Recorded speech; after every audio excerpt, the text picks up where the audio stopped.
कराची मलिर में रिपोर्ट नजीब अमन खास के लिए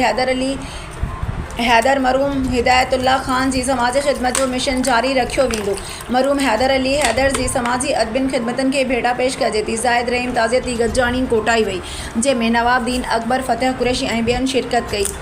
साहिबान इंटरनेशनल वेलफेयर ऑर्गेनाइजेशन जे बानी ऐं जनरल सेक्रेटरी हैदर अली हैदर जी बेलो समाजी खिदमतन के खैराज अक़ीदत पेश करण जे लाइ पाकिस्तान स्टील मिल्स जे पब्लिक रिलेशंस ऑफिसर शायर साफ़ी हिदायतुल्लाह खान जी सदारत हेड मरकज़ी ऑफिस में ताज़ियती इजलास थियो जंहिंमें मरूम जी मुग़फ़िरत ऐं बुलंद दर्जात जे लाइ फातिहा ख़्वानी कई वई ऐं संदसि बेलो समाजी खिदमतन